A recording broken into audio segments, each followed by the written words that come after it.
बड़ी बिल्डिंग ही नहीं बल्कि बड़े बड़े इंफ्रास्ट्रक्चर प्रोजेक्ट भी मौजूद हैं। इस शहर में आपको एक्सप्रेसवे, मेट्रो, एयरपोर्ट और नई वंदे भारत एक्सप्रेस देखने को मिल जाएगी। इसके अलावा कुछ ही सालों बाद मुंबई से लेकर अहमदाबाद तक हाई स्पीड रेल भी चलाई जाएगी। लेकिन दोस्तों, इन सब प्रोजेक्ट के बाद भी और भी दूसरे प्रोजेक्ट हैं जो कुछ ही समय बाद पब्लिक के लिए खोल दिए जाएंगे। ये प्रोजेक्ट कौन से हैं, डिटेल क्या है और कब तक कंप्लीट होंगे, ये सब जानने के लिए वीडियो को लास्ट तक जरूर देखें। लेकिन उससे पहले वीडियो को लाइक करिए और यदि आप हमारी वीडियो पहली बार देख रहे हैं तो कृपया चैनल को सब्सक्राइब करें। Number 10, Alibag Virar corridor. दोस्तों, ये एक ऐसा सिंगल कॉरिडोर है जो पानी, सीवेज और गैस लाइनों जैसी यूटिलिटीज़ की उपस्थिति के साथ बस, मेट्रो रेल, ट्रेन, हवाई अड्डे और पोर्ट्स जैसे ट्रांसपोर्टेशन के कई तरीकों को कनेक्ट करता है। ये एक 126 किलोमीटर लंबा कॉरिडोर है जो मुंबई महानगर क्षेत्र के बड़े प्रोजेक्ट में से एक माना जाता है। ये कॉरिडोर पालघर, थाने और रायगढ़ जिलों के बीच सीमलेस कनेक्टिविटी प्रोवाइड करेगा।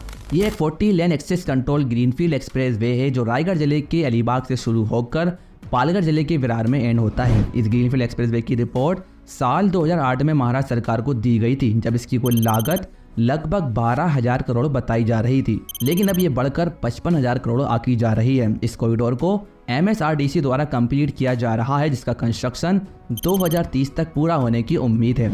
इस कॉरिडोर का कंस्ट्रक्शन 2 फेज में डिवाइड है, जिसके पहले फेज में नवघर और बलावली के बीच 98.5 किलोमीटर रूट का कंस्ट्रक्शन होना है। वहीं फेज 2 में बलावली और अलीबाग के बीच 29.9 किलोमीटर लंबे रूट का कंस्ट्रक्शन किया जाएगा।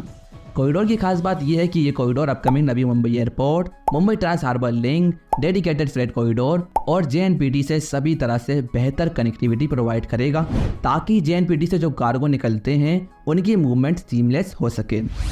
Number 9, Mumbai metro aqua line. दोस्तों, मुंबई मेट्रो की एक्वा लाइन या मुंबई मेट्रो 3 ये मुंबई की मोस्ट अवेटेड मेट्रो लाइन है, क्योंकि इसके ज़्यादातर स्टेशन अंडरग्राउंड हैं।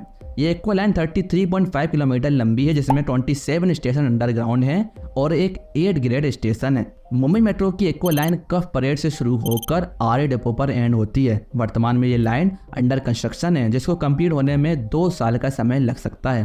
लेकिन दोस्तों, मुंबई मेट्रो 3 का एक स्ट्रेच को इसी साल दिसंबर 2023 तक खोलने का प्लान है। ये स्ट्रेच है RA डिपो से लेकर इनकम टैक्स ऑफिस स्टेशन तक।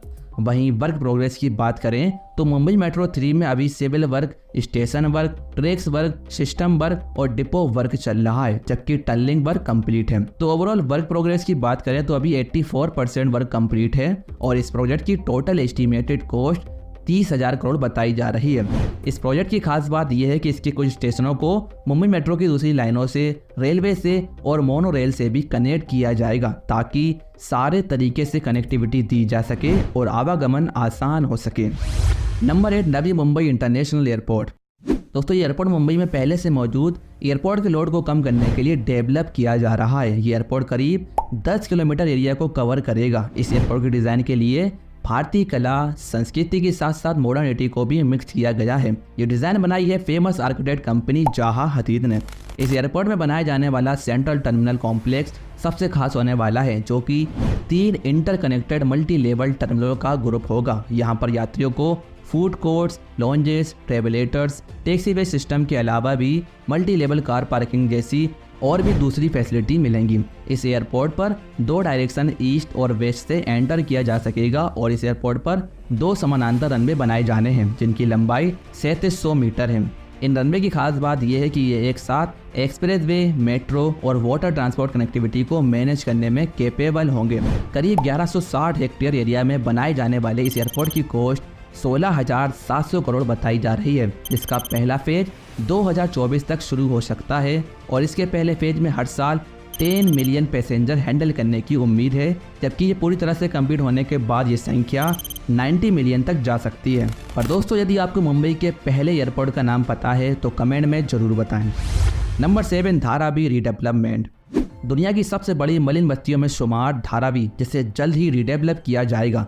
ये झुग्गी बस्ती मुंबई की 2 मुख्य उपनगरीय रेलवे लाइनों पश्चिमी और मध्य रेलवे के बीच मौजूद है। इसके पश्चिम में माहिम और बांद्रा है, जबकि उत्तर में मीठी नदी मौजूद है।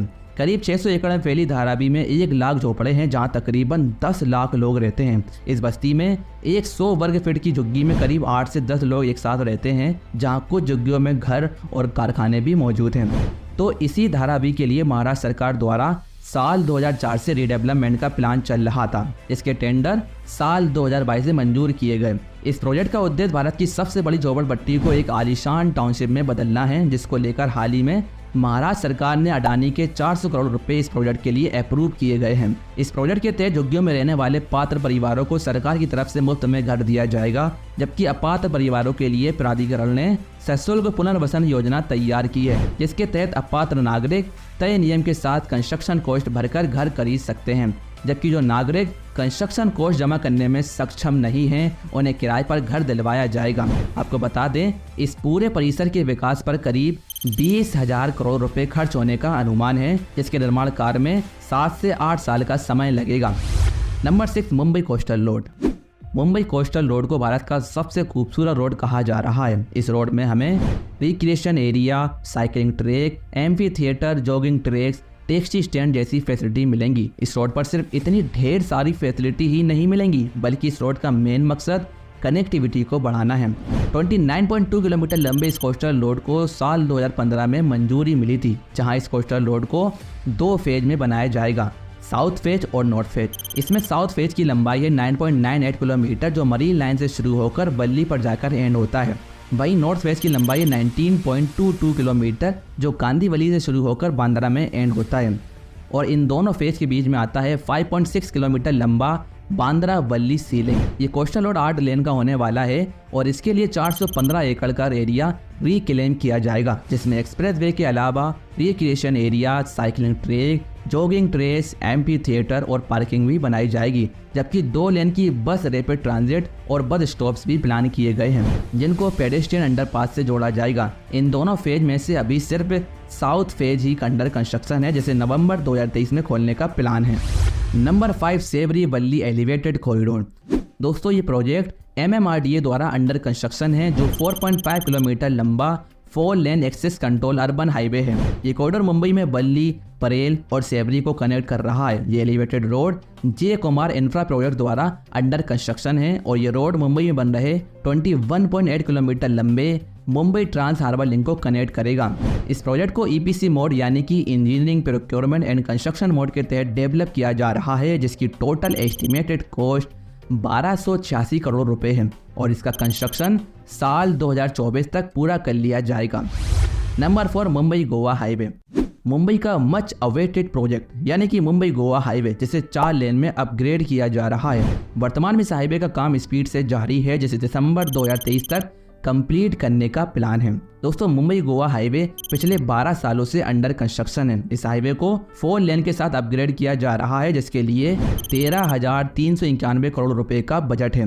मुंबई गोवा हाईवे की कुल लंबाई 1270 किलोमीटर है, जहां पहले मुंबई से गोवा जाने में 12 से 13 घंटे का समय लगता था। वहीं इस हाईवे के 4 लेन बन जाने से ये सफर सिर्फ 6 से 7 घंटे में पूरा हो सकेगा। इस हाईवे में ट्रक्स के लिए ले by lens, bus shelter, rest area, drinking water की फैसिलिटी और टोल प्लाजा के नज़दीक पब्लिक टॉयलेट की फैसिलिटी मिलेगी।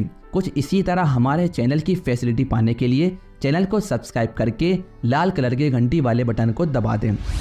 Number 3, Mumbai Pune missing link project. दोस्तों, मुंबई पुणे एक्सप्रेसवे के तहत बनाए जाने वाला मिसिंग लिंक प्रोजेक्ट दुनिया का ऐसा प्रोजेक्ट है जहां पर लेटेस्ट टेक्नोलॉजी का यूज़ किया गया। मिसिंग लिंक परियोजना देश की पायलट परियोजना है, जो लाखों यात्रियों के लिए एक उम्मीद बनकर सामने आई है। इस प्रोजेक्ट को मिसिंग लिंक नाम इसलिए दिया गया क्योंकि ये रोड 19 किलोमीटर के रूट को 13.3 किलोमीटर में बदल रहा है। ये रोड खंडाला घाट सेक्शन को बाईपास करेगा, जिससे मुंबई पुणे एक्सप्रेसवे की दूरी 6 किलोमीटर तक कम होगी और यात्रा में लगने वाला समय भी 25 मिनट तक कम होगा। ये रोड खोपोली के पास से शुरू होकर कुछ गांव के पास एंड होता है, जहां पर यह रोड एक बार फिर से मुंबई पुणे एक्सप्रेसवे से कनेक्ट होता है। क्योंकि इस एरिया में लैंडस्लाइड होती है, इसलिए इस मिसिंग लिंक को बनाने का मेन मकसद वाइडक्ट्स, सुरंगों और पुलों की एक कड़ी के साथ खंडाला घाट के हेयरपिन मोड़ों को बाईपास करना है। वर्तमान में ये प्रोजेक्ट अंडर कंस्ट्रक्शन है, जिसका कंस्ट्रक्शन वर्क दिसंबर 2023 तक पूरा करने का प्लान है। Number 2, Navi Mumbai metro. दोस्तों, नवी मुंबई मेट्रो महाराष्ट्र के नवी मुंबई में एक रैपिड ट्रांजिट सिस्टम है जिसे सिडको द्वारा प्लान किया गया। इस प्रोजेक्ट के फेज 1 के तहत अभी लाइन 1 अंडर कंस्ट्रक्शन है जिसकी लंबाई है 11.1 किलोमीटर। ये पूरा रूट एलिवेटेड है और इसमें 11 स्टेशन बनाए जाने हैं जिसमें CBD Belapur, sector 7, CIDCO science park, Utsav Chowk, sector 11, sector 14, central park, Pethapada, sector 34, Panchanand और पेंदर स्टेशन शामिल हैं। इसके अलावा इस रूट में एक कार डिपो तलोजा में बनाया जाएगा और इस लाइन की टोटल एस्टिमेटेड कॉस्ट 3063 करोड़ बताई जा रही है। दोस्तों, ये प्रपोज है कि नवी मुंबई में 4 अलग अलग रूट पर मेट्रो चलाई जानी है जो 95.3 किलोमीटर एरिया को कवर करेगी। वर्तमान में लाइन 1 के लिए commissioner of metro rail safety द्वारा CMRS सर्टिफिकेट रिसीव हो चुका है। ये सर्टिफिकेट लाइन 1 को बेलापुर और पेंधार स्टेशनों के बीच कमर्शियल ऑपरेशन शुरू करने की परमिशन देता है, जबकि सिडको द्वारा लाइन 2, लाइन 3 और लाइन 4 में मेट्रो न्यू चलाने का प्लान चल रहा है। Number 1, Mumbai trans harbour link. Mumbai trans harbour link जो नवी मुंबई को सीधे नरीमन पॉइंट और लोअर पेरिल से कनेक्ट करेगा। जिस सफर को तय करने में घंटों का वक्त लगता था वो सफर जल्द ही इस ब्रिज की मदद से 15 से 20 मिनट में पूरा होगा। मुंबई ट्रांस हार्बर लिंक को भारत का सबसे लंबा सी ब्रिज कहा जा रहा है। इस प्रोजेक्ट की परिकल्पना करीब 35 साल पहले की गई थी और प्रोजेक्ट की शुरुआत साल 2016 में हुई। टेंडर फ्लोट साल 2017 में हुए